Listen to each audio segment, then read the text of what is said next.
ആര്യയുടെ വിവാഹം ഉടൻ ഉണ്ടാകുമെന്നുള്ള അറിയിപ്പ് വന്നതിന് തൊട്ട് പിന്നാലെ തന്നെ എല്ലാവരും അന്വേഷിക്കുന്നത് റോയയുടെ അച്ഛൻ, അതായത് ആര്യയുടെ ആദ്യ ഭർത്താവ് എത്തുമോ എന്ന് തന്നെയാണ്.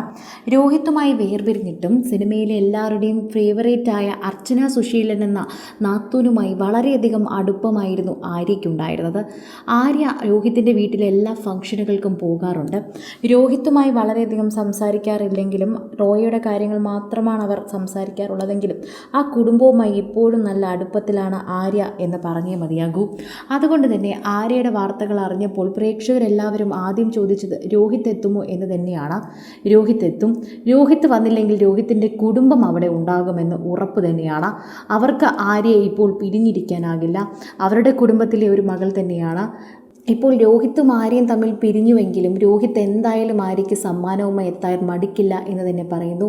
രോഹിത്തിൻ്റെ വിവാഹം കഴിഞ്ഞപ്പോൾ ആര്യ സ്റ്റോറി ഉൾപ്പെടെ പങ്കുവച്ചിട്ടുണ്ടായിരുന്നു. എൻ്റെ ആശംസകളെന്നും പുതിയ ജീവിതത്തിൽ നിങ്ങൾക്ക് എന്നും ഉയർച്ചകൾ ഉണ്ടാകട്ടെ എന്നൊക്കെ പറഞ്ഞുകൊണ്ട് ആര്യ അന്ന് പോസ്റ്റ് വെച്ചതായിരുന്നു സോഷ്യൽ മീഡിയയിൽ എല്ലാവരും അറിയാനും കാരണമായത്. അതിലൂടെ അവർ ഇപ്പോഴും സൗഹൃദം മുന്നോട്ട് കൊണ്ടുപോകുന്നു എന്ന് പ്രേക്ഷകർക്ക് മനസ്സിലായിട്ടുണ്ടായിരുന്നു. ഇപ്പോഴിതാ രോഹിത്ത് തിരികെ എത്തുമെന്നും ആര്യയ്ക്ക് ഇഷ്ടപ്പെട്ട സമ്മാനം തന്നെ ഏൽപ്പിക്കുമെന്നും പറയുകയാണ്. അദ്ദേഹത്തിൻ്റെ മകളുടെ അമ്മയാണ്. എന്തൊക്കെ പറഞ്ഞാലും അത്രയും പ്രാധാന്യമുള്ളൊരു വ്യക്തിയാണ്. അതുകൊണ്ട് ഒരിക്കലും രോഹിത്ത് ഈ ദിവസം മറക്കില്ല. എന്നായിരിക്കുമോ വിവാഹം, അന്ന് തന്നെ രോഹിത്ത് അവിടെ ഉണ്ടാകുമെന്ന് എല്ലാവരും പ്രതീക്ഷിക്കുന്നുണ്ട്. ഇപ്പോൾ വിവാഹം ഉടൻ ഉണ്ടാകുമെന്ന് മനസ്സിലാക്കിക്കൊണ്ട് തന്നെ ഇവരെല്ലാവരും അവിടെ നിന്ന് തിരിച്ചു എന്ന് തന്നെ പറയുന്നു. ഇവരാരും ഇപ്പോൾ കേരളത്തിലല്ല ഉള്ളത്.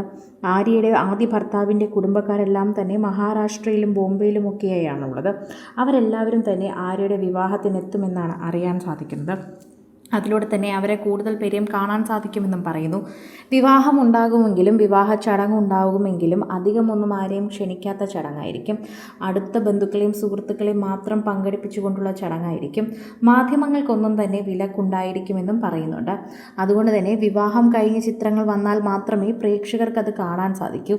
അതിൻ്റെ ഒരു ചെറിയ വിഷമം പ്രേക്ഷകർക്കുണ്ടെങ്കിലും രോഹിത്ത് വരുമെന്നും രോഹിത്ത് വന്ന് സമ്മാനങ്ങൾ നൽകുമെന്നുള്ള കാര്യം ഉറപ്പാണെന്നും ആര്യ അത് നൽകിയിരുന്നു എന്നും പ്രേക്ഷകർ ഓർത്തു പറയുന്നുണ്ട്.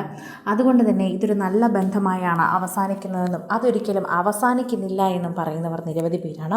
വിവാഹബന്ധം വേർപെടുത്തിയതിൻ്റെ പേരിൽ തന്നെ പിരിഞ്ഞുപോയി പരസ്പരം പഴിചാരുന്ന ഒരുപാട് പേരുണ്ടെങ്കിലും മകൾക്ക് വേണ്ടിയും മറ്റുള്ള കുടുംബത്തിന് വേണ്ടിയും എല്ലാവരുടെ സന്തോഷത്തിന് വേണ്ടിയും നിൽക്കുന്ന ആര്യയും രോഹിത്തിനെയും പോലുള്ളവരും മാതൃകയാണ് എന്ന് പറയാം. നമ്മുടെ വിവാഹബന്ധത്തിൽ ചിലപ്പോൾ നമുക്ക് ഒത്തുപോകാൻ സാധിക്കില്ലായിരിക്കും. അങ്ങനെ വന്നാലും അത് മുന്നോട്ട് കൊണ്ടുപോകാതെ അല്ലെങ്കിൽ കുടുംബങ്ങളെ വേദനിപ്പിക്കാതെ കൊണ്ടുപോകാൻ അധികം ആർക്കും സാധിക്കാറില്ല. എന്നാൽ അത് ആര്യയ്ക്കും രോഹിത്തിനും നന്നായി സാധിക്കുന്നുണ്ട്. രോഹിത്ത് മറ്റൊരു ജീവിതത്തിലെത്തി അവിടെ ഒരു കുഞ്ഞുമായി സന്തോഷമായി ജീവിക്കുന്നു. ഇപ്പോൾ ഇത് ആര്യയും പുതിയ ജീവിതത്തിലേക്ക് പോകുന്നു. 2 മക്കളായി, കുടുംബം വലുതായി. ഇപ്പോൾ ആര്യയും സന്തോഷത്തോടെ ജീവിക്കുന്നു. അത് മനസ്സിലാക്കി രോഹിത്തും ഒപ്പം നിൽക്കുന്നത് തന്നെയാണ് ഇവർ തമ്മിലുള്ള സന്തോഷവും സ്നേഹവുമെല്ലാം കാണിക്കുന്നത്.